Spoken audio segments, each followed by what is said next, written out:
un ensayo muy interesante, en un libro muy interesante que lo pueden descargar y que ya se los voy a contar. Pero antes, a ver si ya estamos con nuestra compañera Fátima Saldonit.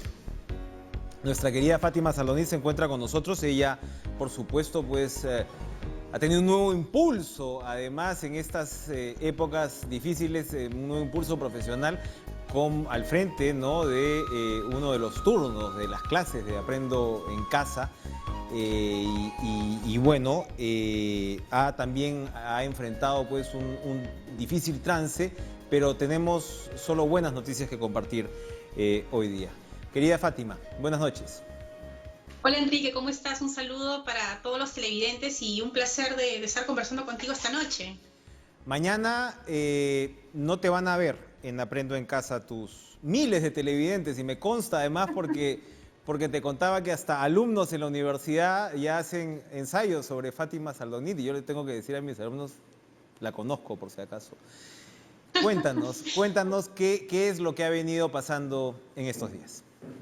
Bueno, Enrique, sí, mañana efectivamente no estaré en la edición de Aprendo en Casa y unos días más porque ya hace más de 20 días di positiva a la prueba molecular del COVID. Y frente a ello tuve que, por supuesto, tomar todas las medidas necesarias para decir hoy que ya no tengo COVID, pero que necesito todavía por un tema de precaución estar 15 días alejada, tener un aislamiento para evitar, como todavía no conocemos muy bien a profundidad este famoso COVID, para evitar cualquier manera o forma de contagio y también para seguir fortaleciendo mi sistema inmunológico. Y los programas de Aprendo en Casa son programas grabados y había grabado hasta el día de hoy. Mañana habrá una nueva Miss, como niños, y por supuesto luego de esta recuperación preventiva ya, porque como lo digo, ya estoy sana, ya no puedo decir que tengo, sino tuve. Volveré, por supuesto, a compartir con todos los pequeños, ¿no? Y mi caso un poco también tiene que ver con esta primera línea de los periodistas y comunicadores que hemos tenido que estar al frente a pesar de esta cuarentena para llevar información, en mi caso el tema educativo, y que sabíamos que en algún momento, a pesar de las medidas tomadas, podíamos contagiarnos. Por eso, Enrique, yo aprovecho para seguir haciendo un llamado a la población de no olvidarse el lavado de manos, mascarilla y, por supuesto, el 1,5 metros de distanciamiento social. Ahora, tú hemos estado efectivamente pues muy pendientes, hemos podido conversar antes, y yo quería también que le compartas a los televidentes, digamos, el testimonio de lo que ha sido llevar en este caso este proceso con la familia. Tú estás casada, tienes hijos pequeños y evidentemente pues hay que también enfrentar una situación como esta en esas circunstancias. Cuéntanos, por favor. Sí, lo primero, definitivamente, cuando uno tiene la noticia, se queda frío. Claro. Pero lo segundo, luego de que pasa esta primera impresión, es inmediatamente ir a un médico. Es decir, no seguir caso a las recomendaciones que podemos escuchar de la vecina, del amigo, de internet, del WhatsApp, porque este virus se manifiesta de diversas maneras a cada persona. Entonces, el tratamiento médico de verdad tiene que ser uno por uno. Cada persona con su edad, con sus antecedentes de salud, es un caso que hay que tratarlo como único. Eso es lo primero. Lo segundo es no perder la alegría.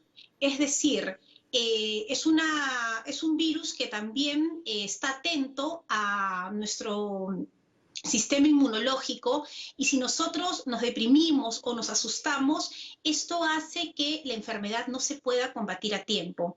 Y lo tercero es que hay que seguir para adelante y también ser un punto de información para aquellos que están pasando esta enfermedad, y hay distintos niveles, desde los asintomáticos, los que tienen algunos síntomas, como ha sido mi caso, y los que por supuesto vemos a través de los medios de comunicación. Entonces, lo primero es ir a un médico y que el médico sea el que nos dé el tratamiento. No existe un tratamiento preventivo, no podemos tomar medicamentos que vemos en las redes porque eso podría empeorar nuestro caso, ¿no? O sea, tú ya has, con receta, por supuesto, del médico, has podido ya tomar los medicamentos que sabemos que aparentemente pues funcionan para tratar al virus en una etapa temprana, tipo Así ivermectina, hidroxicloroquina, y eso es lo que te ha ayudado, digamos, además el buen humor, como sabemos, y lo reiteras, es muy importante, eso es lo que te ha ayudado a pasar este trance sin que el virus pase, digamos, a mayores.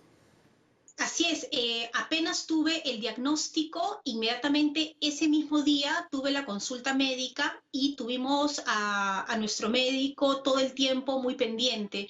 Y justamente una de las cosas que resaltaba era esto, que cada caso es único, cada caso es particular y hay que tener mucho cuidado porque hay demasiada información que se está dando y, por ejemplo, una de las cosas es que hay mucha gente que ha comprado los medicamentos que necesitan las personas que tienen el COVID como medicamento preventivo y a veces se da una escasez. Entonces, hay que confiar en nuestro personal de salud que realmente están muy a la vanguardia de lo que está pasando en el mundo y tienen los protocolos necesarios y también las recomendaciones que ya debemos de tener cuando damos positivo, por ejemplo, al COVID, ¿no? Seguir con el tema de la higiene de manos, continuar con el uso de mascarillas y, por supuesto, el distanciamiento social. Yo ya estoy en una etapa, el virus más o menos ha estado 21 días en mi cuerpo, estuvo tiempo pasado, ahora estoy sana, pero la recomendación es 15 días más para que ya esté totalmente fortalecida y mi sistema inmunológico muy fuerte. Tu capacidad pedagógica, querida Fátima, se pone a prueba también ante todo tipo de público, incluidos los humildes conductores de programas. Muchas gracias por estar con nosotros. Te mando un fuerte abrazo y un beso. Bueno, un beso para todos ustedes y también un agradecimiento a todo el personal de salud y en mi caso a seguir con la alegría de siempre porque es importante la actitud que tengamos frente a esta terrible enfermedad que hay que seguir cuidándonos, lo repito, mascarilla, distanciamiento social y lavado de manos. Muy cierto. Gracias otra vez, Fátima. Un gusto grande verte. Vamos a ir a una pausa, pero como les adelantaba, vamos a volver con Alonso Cueto. No se muevan.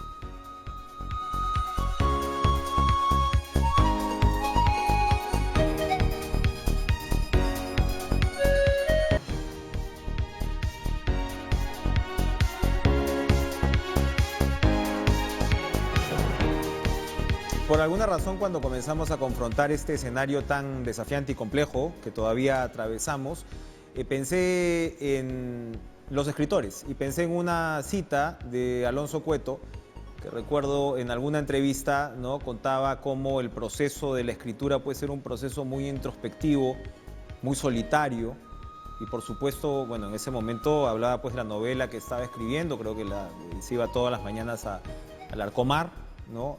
A poder escribirla, claro, ahí había pues un sentido también de cafés y todo, que eso se ha perdido, pero en esencia el proceso del escritor ya es de por sí introspectivo. Aún así, esta situación que estamos viviendo pues es del todo atípica y le damos la bienvenida a Alonso Cueto esta noche. ¿Qué tal, Alonso? Un gran gusto escucharlo. Un gran gusto, Enrique, escucharte a ti, conversar y con todos los que nos ven y escuchan. Siempre has sido prolífico, pero el último año fuiste especialmente prolífico. Publicaste 2 libros muy bien comentados, además, La Perricholi, Reina de Lima, a finales del año Palabras del otro lado, que fue premiado además en España con el premio Goitisolo. Y me preguntaba, para sacar el conejo de la chistera, ¿cómo te está yendo con la rutina de escritura en estos días? Bueno, mira, es una época de descubrimientos, de revelaciones. Hay mucho más tiempo libre, escribo, me sumerjo en otra novela histórica en la que estoy metido. Por otro lado, estoy con la familia, estoy con mi hijo, con mi esposa, conversamos mucho más, nos vemos mucho más, no nos cansamos de estar el uno con el otro, descubrimos todos los días algo nuevo. Creo que lo que más me asombra es poder descubrir mi barrio, caminar por mi barrio, ver los parques. El otro día estuve en un parque, estuve mirando los árboles que nunca había visto, a pesar de que los había visto muchas veces, pero nunca me había detenido a mirarlos. Así que yo creo que esta es una época, Enrique, en la que nos estamos deteniendo a observar, pues no solamente a nosotros, a nuestro barrio, sino al país que nos rodea, descubrirlo, redescubrirlo, ver cómo es que se han visto los gestos más nobles y sacrificados y algunos otros también de los más mezquinos y los mismos problemas de la corrupción solo que aumentado, los mismos gestos de heroísmo y solidaridad solo que multiplicados. Y bueno, es un observatorio, toda crisis creo que es un observatorio de lo que somos y esto es lo que nos está pasando ahora. Precisamente en ese tono inicias el ensayo que has publicado, las condenas de la historia, entre signos de interrogación, Sí. en un libro muy interesante y que hay que recomendarlo además, pueden descargarlo gratuitamente, lo ha publicado el Proyecto Bicentenario. Son 25 ensayos desde la pandemia para imaginar, ¿no?, al Perú bicentenario. Precisamente en las condenas de la historia,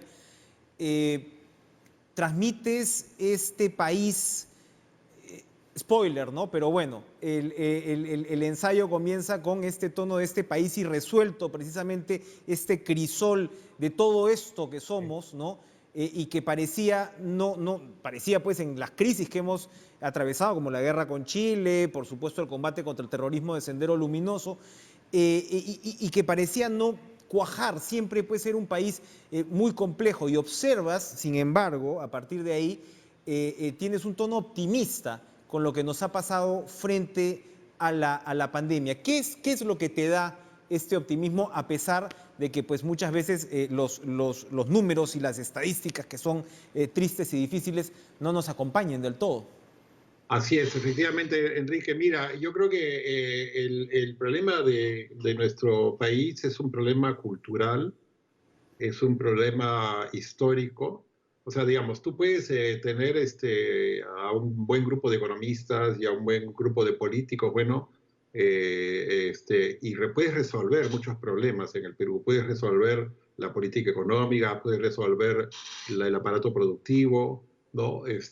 Puedes resolver el flujo de caja y la macroeconomía, y eso está muy bien, es necesario y tenemos que seguir en ese camino. Pero el problema de fondo de nuestro país es un problema de divisiones, separaciones, brechas culturales, brechas sociales, brechas económicas, el hecho de que a mucha gente en Lima no le importe nada lo que pasaba en las provincias o lo que pasa, el hecho de que la música del mundo andino no le diga nada a la gente joven en la costa. Ese tipo de brechas que son profundas, que tienen que ver con nuestras divisiones como país, ese es el tipo de problemas que tenemos que afrontar, que tenemos que resolver, y no hay manera pues tan rápida de resolverlos como se podría resolver un problema político o económico. Son brechas que requieren evidentemente de un desarrollo social. Entonces yo creo que en ese camino nos falta mucho por recorrer, pero de lo que yo puedo leer y de lo que puedo recordar, hemos avanzado, porque ahora, y gracias yo creo en gran parte al periodismo y gracias a canales como el tuyo, que lo he dicho antes, no lo digo porque estoy hablando contigo, creo que hay una voluntad, ¿no?, por integrar, por recoger, por recoger experiencias de muchas partes del Perú que no había antes. Hay una indignación contra el racismo que no había antes. Hay un cuidado y un interés por gente de otras culturas, ¿no?, que no había antes, ¿no? Yo, los viajes, los programas de televisión que tienen que ver con en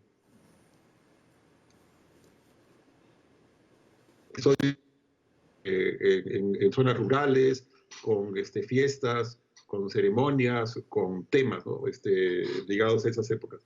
Yo creo que en las últimas décadas, nosotros como peruanos nos hemos sentido orgullosos por primera vez de dos grandes asuntos. Uno es de nuestro pasado precolombino, o sea, digamos que en parte porque se ha resaltado en el extranjero, nos hemos dado cuenta de que tenemos una gran historia, que tenemos un gran arte, que tenemos unas culturas maravillosas y extraordinarias, ¿no? No solo la cultura incaica, sino las muchas otras culturas que componían el mundo precolombino. Y el otro gran motivo de orgullo de los peruanos internacional es la gastronomía. Así que nosotros por primera vez hemos sentido una cierta autoestima, me parece, como nación, como país, como cultura, por estos temas. Y estos son temas culturales, estos son temas históricos y culturales. Entonces, creo que eso no había ocurrido antes, ¿no? Cuando, bueno, yo era muy joven, en los años 60 y 70, no recuerdo haber visto en los medios de comunicación, en las conversaciones, en la atención de todos, pues una conciencia tan grande de la diversidad del Perú, ¿no? Y esta conciencia de la diversidad del Perú en la unidad, en la comunidad, en la sociedad, es lo único que creo que nos puede sacar adelante, bueno, cuando ya estamos a punto de cumplir 200 años, ¿no? Las brechas y las desigualdades efectivamente han sido pues, una temática permanente de tu obra y en los últimos años desde distintas perspectivas, porque digamos, desde la novela histórica misma, ¿no? Hasta, por ejemplo, la última, que trasladas un poquito ya esas brechas a la dinámica del migrante y a la vida, en este caso, pues, de una mujer de origen cusqueño que se traslada hasta España y todo lo que esto implica. Personajes femeninos, por supuesto, siempre.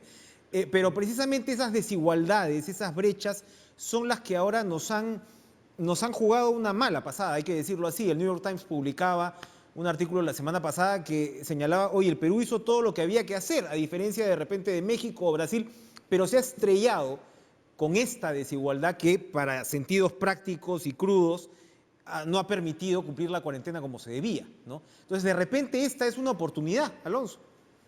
Es una gran oportunidad y evidentemente creo que tenemos que mirar a nuestro alrededor, tenemos que darnos cuenta, incluso el presidente Vizcarra ha hecho una autocrítica a propósito de todo esto, pero a mí me parece que en realidad pues tenemos ahora, ¿no? A diferencia de hace 40 años, en la época del Sendero Luminoso, tenemos una conciencia más integrada de nuestro país.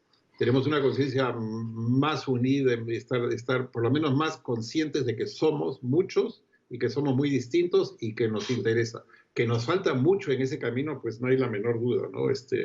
Enrique, pero bueno, estaba viendo también algunas cifras de ayer y de hoy en realidad la situación de la epidemia está de una u otra manera, por lo menos controlándose, siendo terrible todas las muertes que están ocurriendo.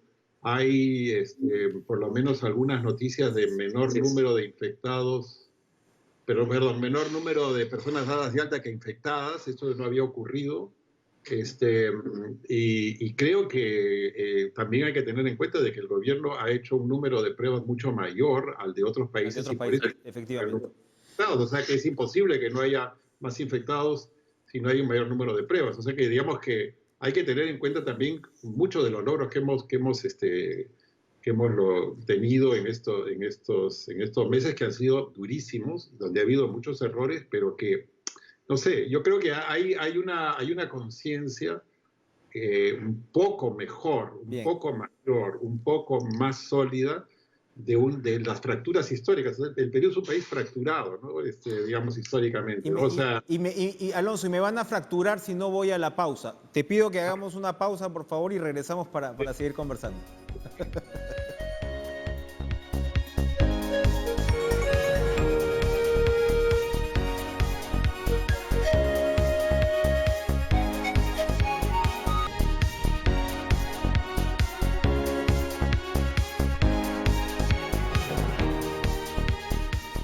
Me he quedado pensando, Alonso Cueto, qué tan importante es articular, explicar el optimismo del que estábamos hablando en medio de esta marea, porque vivimos una sociedad evidentemente mediática, con tendencia a la negatividad, pero muchas veces, y son los escritores, muchas veces incluso los que pueden haber visto incluso varios calendarios más que tú, como Vargas Llosa, que transmiten también una sensación de optimismo y de no olvidar lo que el país ha avanzado. Eso es bien interesante, sobre todo pues en momentos tan difíciles como estos. ¿Cómo llevar esa sensación hacia adelante? Bueno, mira, yo creo que una de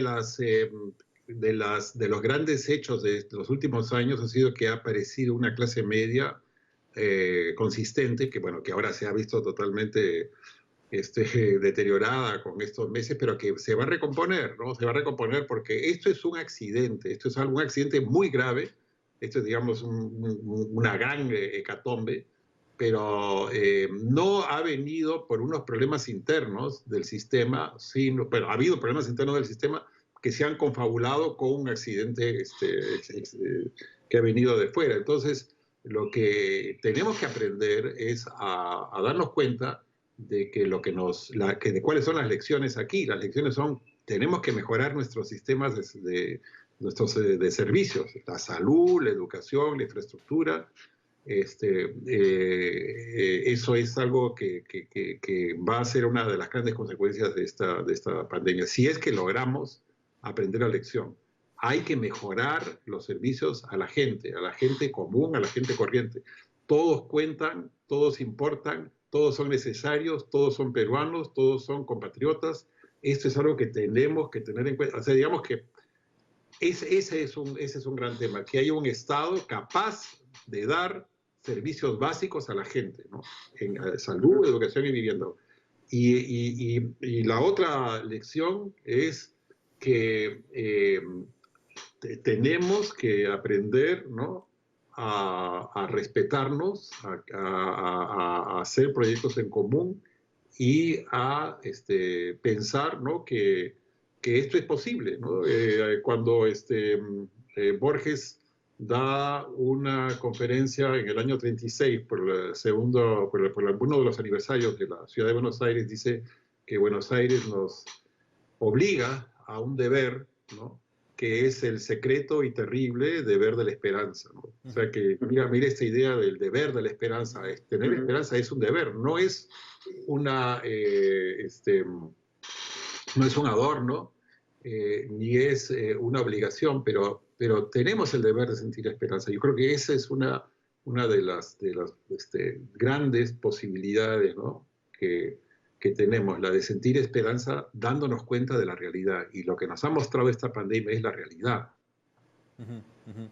Ahora, estamos un poco... A ver, tu obra precisamente también se ha nutrido de nuestros traumas políticos, personajes siniestros, incluso como Montesinos, y desde varias perspectivas. El tema de la lucha contra el terrorismo y las secuelas que esto dejó. Asocio esto a lo que acabas de comentar y es casi una, digamos, una plataforma para pensar en una mejor campaña electoral y ojalá elegir un mejor gobierno, ¿no? Ojalá elegir un mejor gobierno, porque ahora el grave problema que yo veo es que la gente va a estar tan vulnerable, va a estar tan necesitada que van a venir populistas que van a prometer el oro y el moro, van a encandilar digamos, con una serie de sueños irrealizables, ¿no? Y ya vemos ejemplos de eso en algunos líderes de hoy que empiezan a hacer alegres promesas como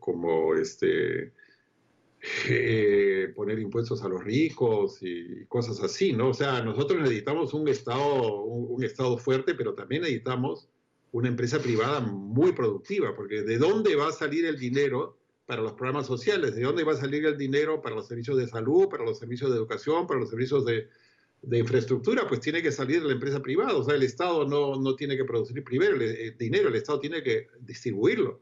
Pero los recursos, ¿no? Entonces hay que tener empresas privadas responsables, fuertes, solidarias, que paguen impuestos importantes, pero que puedan trabajar, ¿no?, con libertad y con reglas claras. Eso es algo que creo que están perdiéndose de vista en muchos casos. Así es. Hay, como dices, un deber de la esperanza, pero también una obligación de que desde los medios y demás ayudemos también a centrar el debate, ¿no?, que no se pierda, en todo caso, pues un camino avanzado y por supuesto que se corrija lo que viene por delante. Alonso Cueto, un gran placer conversar contigo. Gracias por estar con nosotros en Caracas. Enrique, nos hablamos pronto, que te vaya muy bien.